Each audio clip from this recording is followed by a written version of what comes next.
This first part today is going to be working with the mind, and the second part is going to be with emptiness. And both parts are going to identify the root cause of depression and anxiety. What's the root cause? It's believing a thought. Believing any thought, as Byron Katie would say, all the stress in our life comes from believing a thought. So we're looking at the root cause today of working with unblending from the mind. And tomorrow we'll look at emptiness as a supreme practice for ending depression, anxiety, any tension in the body and mind. So this is not a light practice. This is big. This is deep. We're talking about ending the suffering, which is what the Buddha talked about. So today, we're going to look in this module at tools to unhook from thoughts, ways to go to the body, and ways to return to our essence. So a couple ways to unhook from mind. First part is labeling thoughts. I mean, it's really great. The Vipassana tradition stresses labeling. Oh, this is anxiety, this is pain, this is sleepiness, right? We're labeling constantly. And there's actually research. It was done a number of years ago. I think it was out of the UCLA. I have this study somewhere if you want it, showing that when they did MRIs with people that labeled thoughts, it moved the anxiety, depression, fear from the brain stem, which is your fight or flight brain, your lizard reptilian trauma brain. The labeling moved it to the prefrontal cortex. So it moved it to a whole different part of the brain where you could work with it.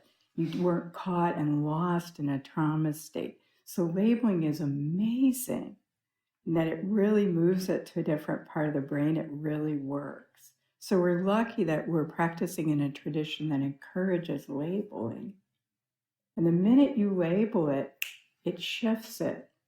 And they showed in this study, it couldn't just be any label. You couldn't just say cedar tree for anxiety.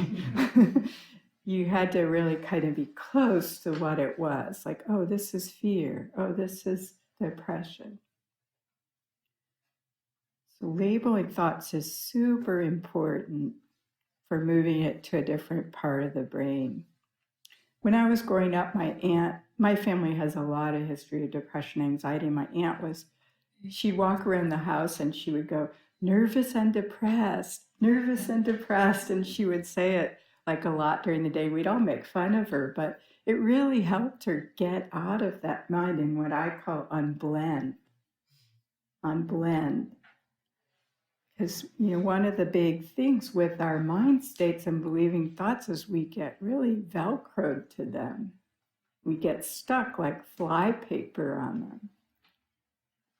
So labeling helps. Like someone mentioned last night, the inner critic, and you can label that. Oh, there's that inner critic. You're immediately out of it. You're not lost in it the minute you label it.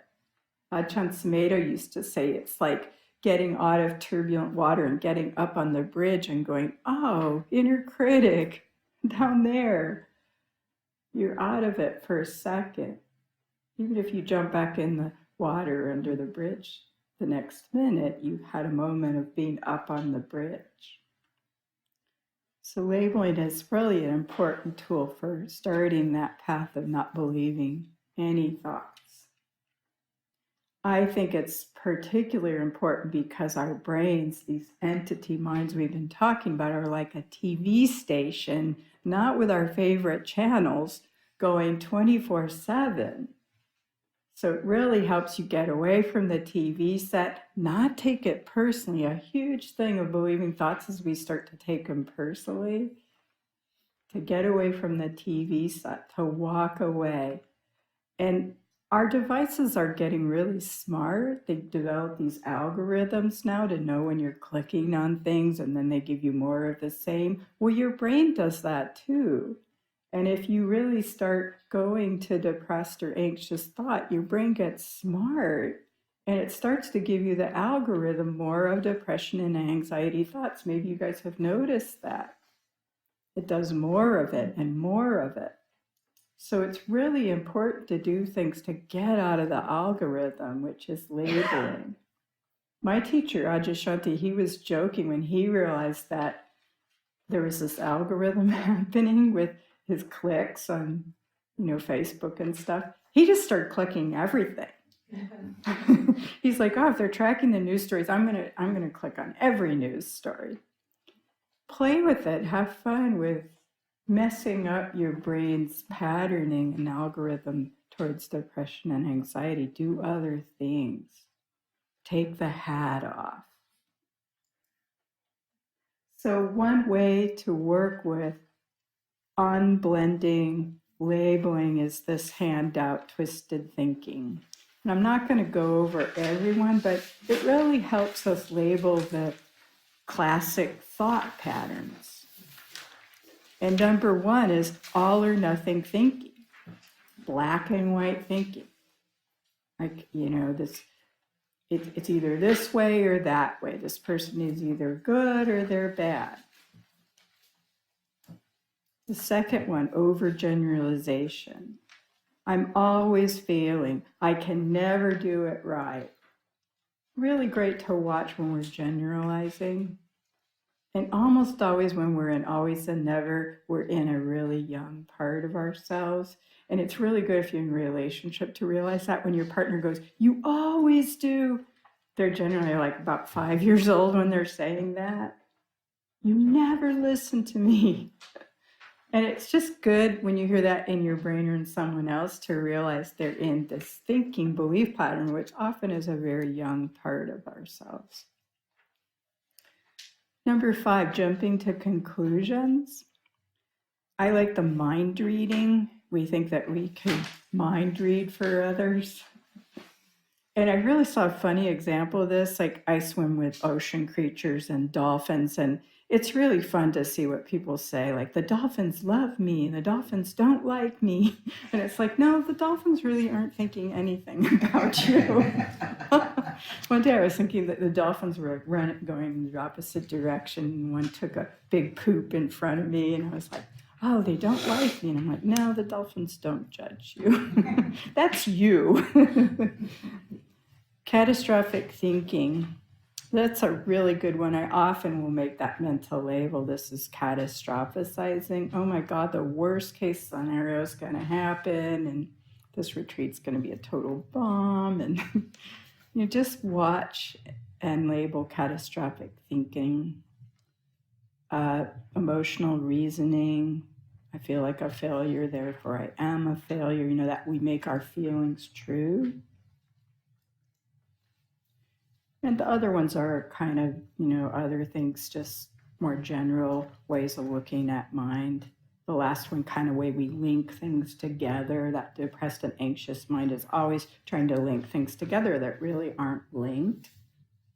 And just to notice that. So this handout is just if you want to remember to unhook from mind, to use some of these categories to be able to label your mind, which is unblending.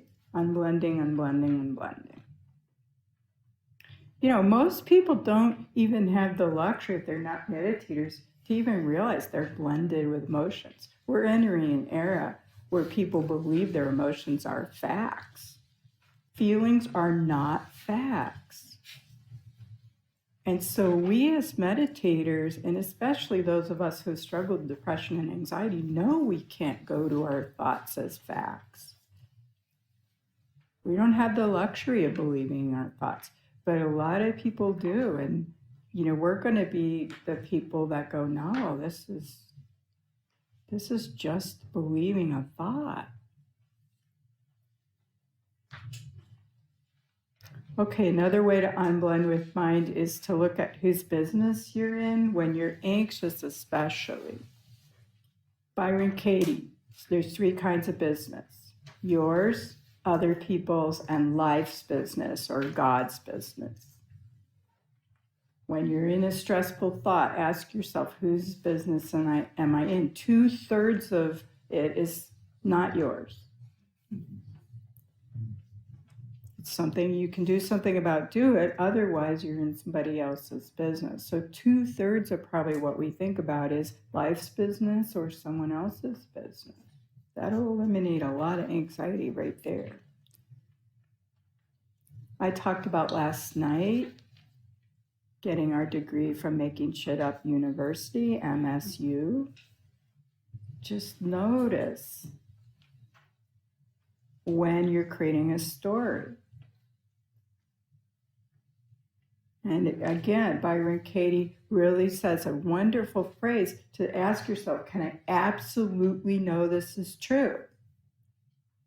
And if you can't answer yes to this thought is absolutely true, then take the entity hat off. Let it go. It's not worth thinking. It's not worth solving. We solve a lot of things that we don't even need to solve. Or we need to just say, I can't know that's true. Take the hat off. Do I need to even look at this belief? No.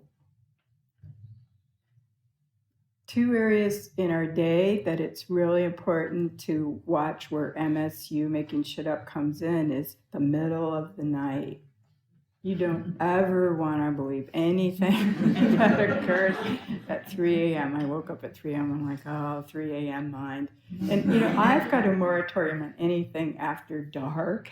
And I'm like, look, if this thought is still a problem in the light of day tomorrow, then we'll entertain it. But that eliminates a lot. A lot of our worst anxiety and depression really does come somewhere between like 11 o'clock at night and 5 in the morning. Another area where a lot of making stuff up comes along is in 12-step, they talk about we're really in danger of using our addiction when we're hungry, angry, lonely, tired. HALT, the acronym HALT. So if you're hungry, angry, lonely, tired, when you're really obsessing, anxious, depression, do you need to eat something? Do you need to sleep? Do you need to reach out to someone? Are you lonely? Are you tired? I've added another one called pain. When we're in pain, we get really distorted thinking. So, even if there's something to do to ease the pain. A really good example of this that a therapist gave me is, our mind lies all the time. If you can realize your mind's always lying, it says, I can't stand another minute of it, and then it does. And even like right now, take your right hand and move your right hand back and forth. Okay, now say, I cannot move my hand back and forth. I cannot move my hand back and forth. How much does the mind really control your body? Okay, right there. You can move your hand back and forth while saying, I cannot do it. Okay, another way to unhook from the mind. Ditch perfectionism. Get rid of it. Really, I think since, with social media, perfectionism really has taken a whole notch up. I mean, you can't leave the house without worrying about who's going to take a picture and post it on Facebook and your hair is looking funny. I think we have to be uberly self-conscious because everything is out there. So the perfectionism is on display. We're addicted to perfectionism. So a couple antidotes to that are really, especially if you tend towards anxiety, to really just say, is anyone going to die from this?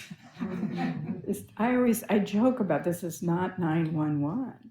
I mean, I'm a social work professional. A lot of what I do is really intense stuff, but I always have to say, is anyone going to die here? No. We treat our life like we're in the ER all the time. We are not in the ER. You also can ask yourself this perspective question, how much is this going to matter 5 years from now? How much is it going to matter a month from now? It's a good way of going, oh, yeah, right. I was joking with a friend the other day that really it all works out, and all of us could have on our tombstone, it all worked out. It all worked out for Abby or Angela or Steve. It all works out. Kathy and I were discussing yesterday how one thing that really helped us with depression and healing it, if you tend towards depression, is to realize that depression is reverse narcissism. And both of us as therapists are like, oh, narcissism, no.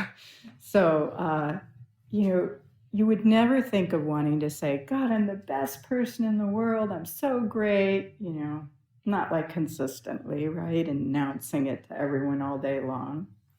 Well, the opposite. Why say that you're bad? Why say that you're a terrible person? Just as you wouldn't want to be a narcissistic, arrogant person, don't do the opposite. Take that critic hat off that says you're terrible. Still creating an illusion of self. And lastly, with working with ditching perfectionism, is just be good enough. The family therapist Winnicott really came forward this wonderful concept of the good enough mother. Parents really try to be perfect and great parents, not like their parents, right? You just need to be a good enough wife, a good enough husband, a good enough student, a good enough mom. You don't need to be perfect. And I even say, just be a good enough human. We're all good enough humans. None of us is in jail. None of us is actively using in this minute. So we're good enough. We're not hurting anybody right now. Can you be good enough? And a nice exercise I like to do with this is just take a minute. And if I told you, this is it, this is all you get of you. There's not going to be a competition for a better you, an Amida 2.0. This is 1.0 Amida. This is all you're going to get, no 3.0. Could you live with that version of you, Mark 1.0? There's not going to be any improvements. And really, if you drop down in the body, you probably see it's okay. I'm not perfect, but this is okay. If this is all I got the rest of my life, I could live with it. Hopefully you can feel a little bit of that right now. There's nothing so unacceptable about you that if this was it, you couldn't go on. So just mark this moment. This is it. You're okay. You don't need to do a lot more. If you do, great. It's extra credit. You're a good enough human right here, right now.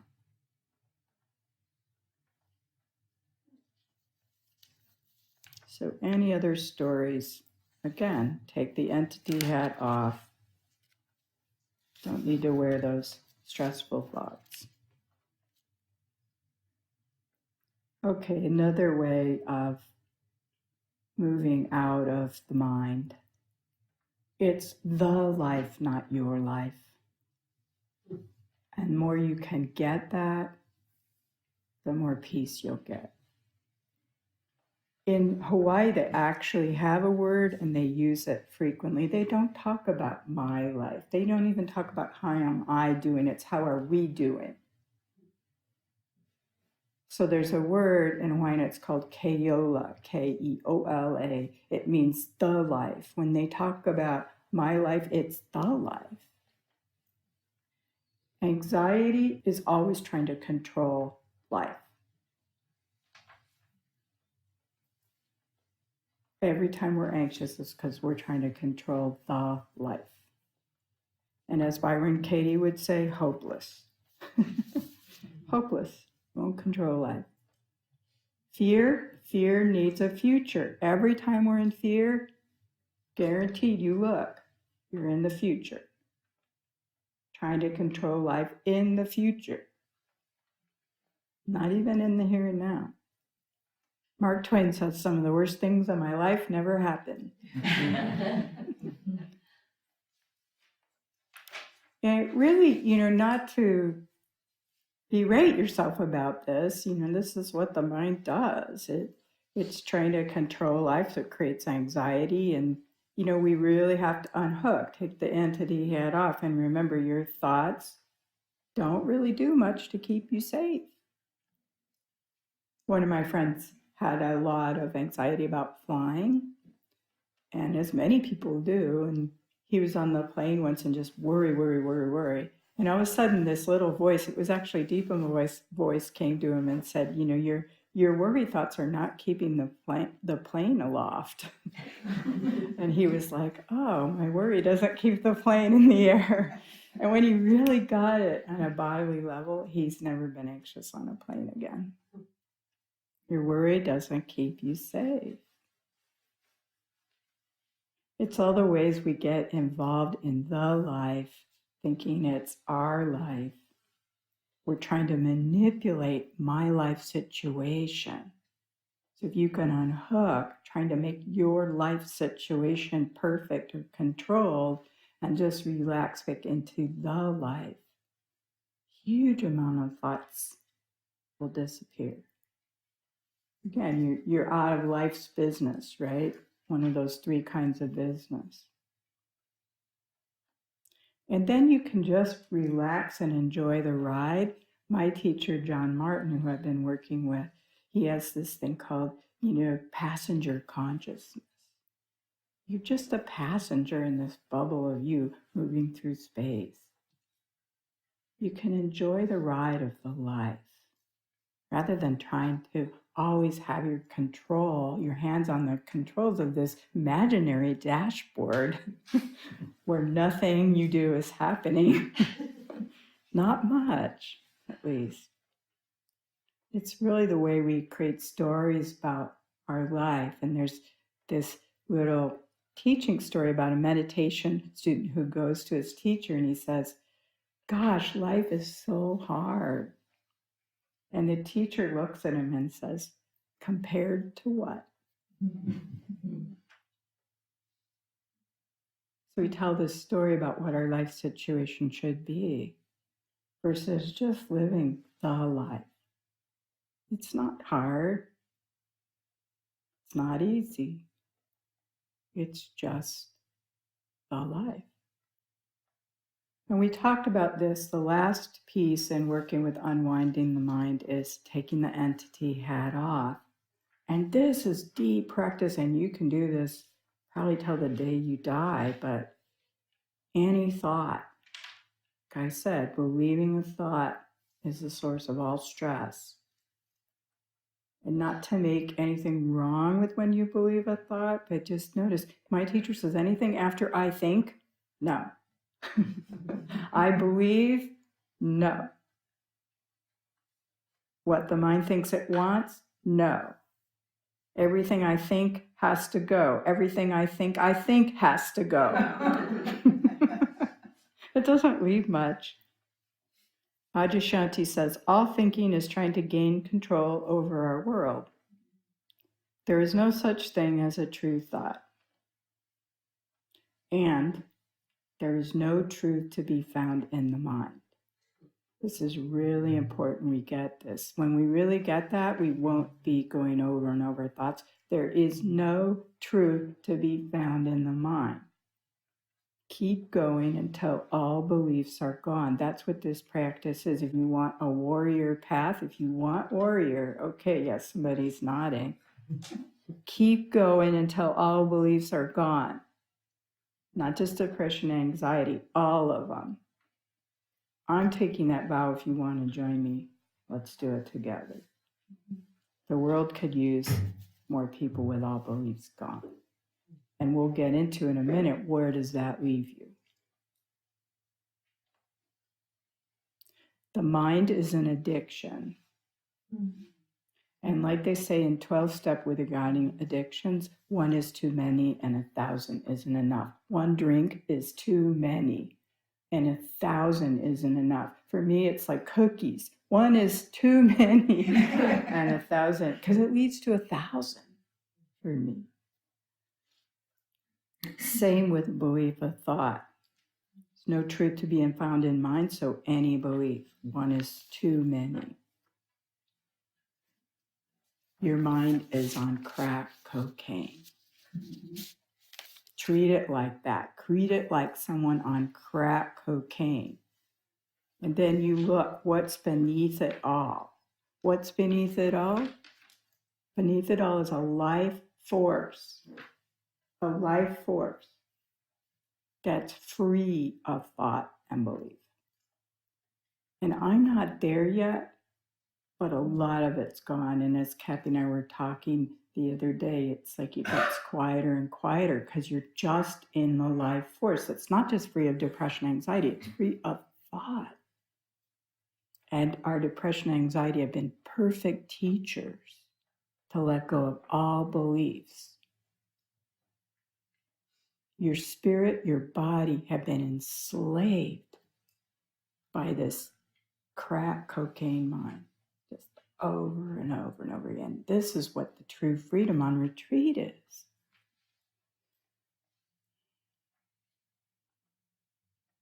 So the last thing, I'm very passionate about this, you can tell. And the last thing I'll say is, what's really beautiful is, that sword you've been using to cut yourself? We do emotional cutting with ourselves. Their anxiety or depression, it doesn't matter. We use the sword against ourselves, haven't we? Well, take that sword now and turn it outward. You're a warrior. Be willing to cut away all illusion. Anything that's not true. Which isn't anything that's a thought, not true. Be someone who cuts away all delusion. Take that sword you were using on you and wield it out there. Someone who's just life force. And wield it out there until, like I said, everything is gone. So it's beautiful. We've been holding the sword. Don't use it on you. I mean, take the end of your hat off, but use it towards the freeing of the world and yourself. Any belief, any delusion, until it's gone.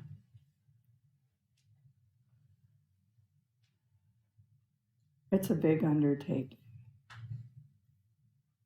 Are you willing? You got the sword. And whatever you do is fine. I love all you guys no matter what. Not everyone's called towards freedom. And if you're not, that's fine.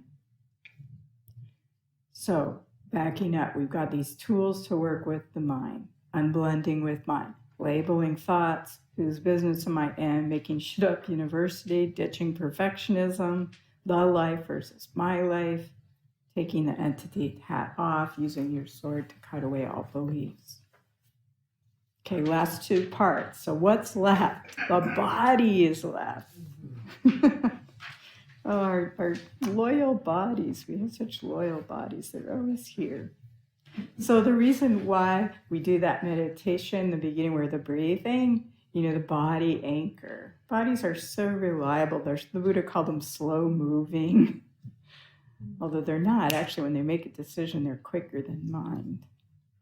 But really the key is to get and anchor yourself in the body below the neck. That's why we watch the breathing in the belly if possible. Neck down. Our heads are like machines running 24/7. Get below the neck. Drop down. If you can, go to your gut. I had one person I was working with, they talked about a native First Nations person. He said to zero out in the belly And we'll talk more about that in day 2, the emptiness principle. But no matter how much anxiety or depression you have going on, you can zero out. If you drop into your gut, it's zero there. And like I said, we'll talk more about that. The other piece with the body is go to a neutral object in the body. Your hair on your head is not depressed or anxious. Your fingernails, there's no anxiety in those. The bottoms of your feet. There's lots of neutral objects you can go to even when you're overwhelmed that do not have anxiety or depression in them. Palms of your hands. So when you get caught up in a thought, when you've got the entity hat on, come to your senses, they call it. Come to your senses. Come to a body sensation. Wake up. Come to your senses. Go to the body. Body doesn't lie.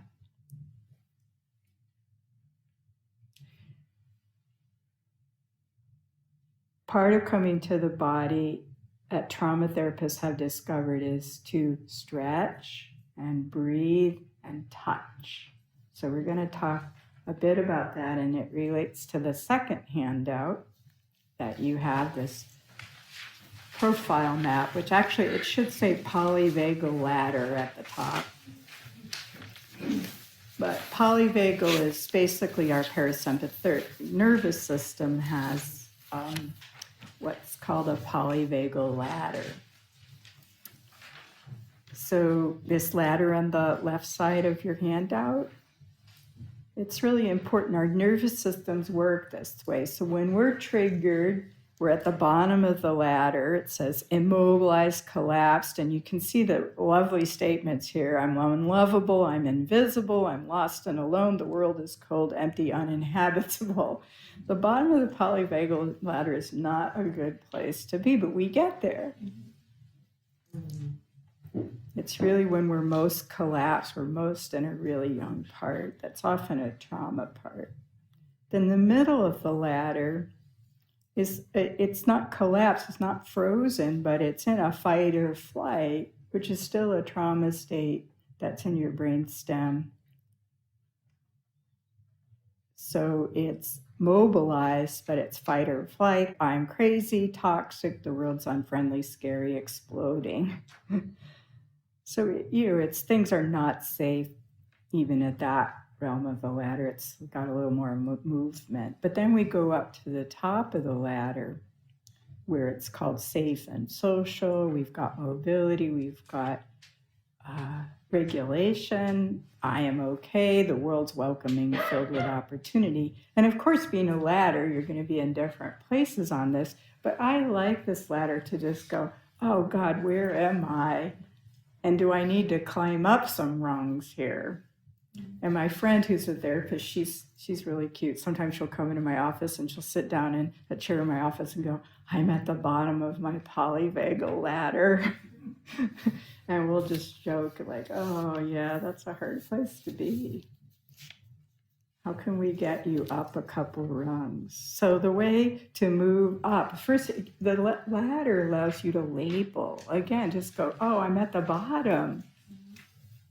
Oh, now I'm in the middle. Now I'm at the top. And again, we're in this labeling, so we're not blending with these states and believing them. So the first is labeling, using this ladder to label when we're shut down or triggered. So ways to get out of your polyvagal ladder state is to breathe, stretch, touch. The woman who created this ladder, those are the 3 things to do. We hold our breath. So it's great. In this tradition, we got labeling, we got breathing. It's really great. Breathe. Most of our childhood, we hold our breath. I held my breath my whole childhood, I think. I don't think I hardly ever breathed. When I first saw a body worker, she's like, Amita, you don't breathe. I'm like, how is that possible? But, we're bracing.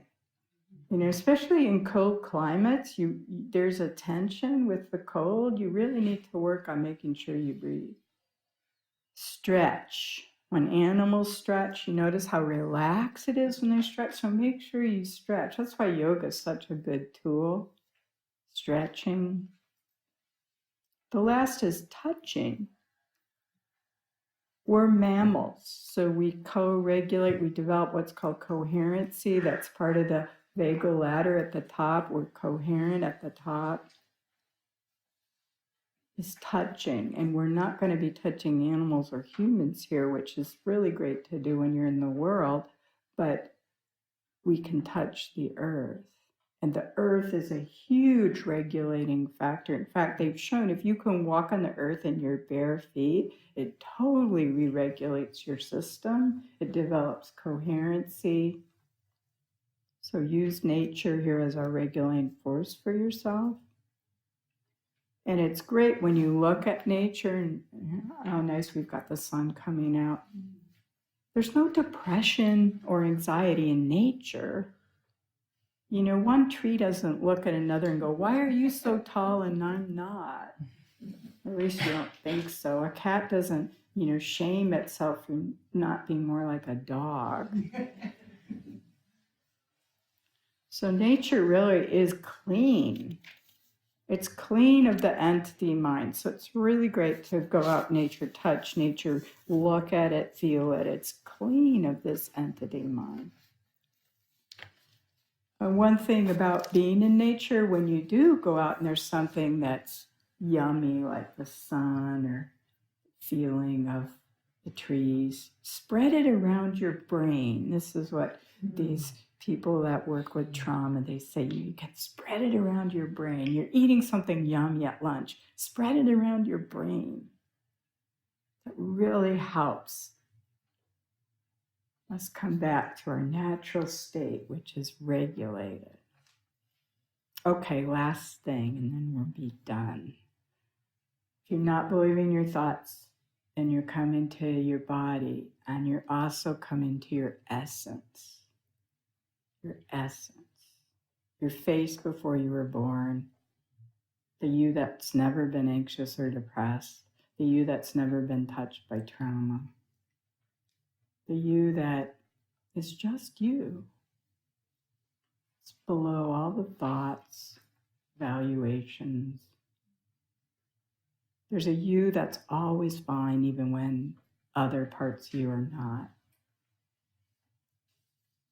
And like I said in the meditation this morning, there's a still, quiet presence that's always here. It's life, force, energy, here, now. It's not complicated. You don't need to believe it. Life, force, energy, here, now. Your primordial stillness. Your naturalness. Sound of the bell, the breath, the body. That's it. There's nothing to solve here. You don't need to fix anything. When you go to your essence, you don't need a figured out part. This is just you. Just you.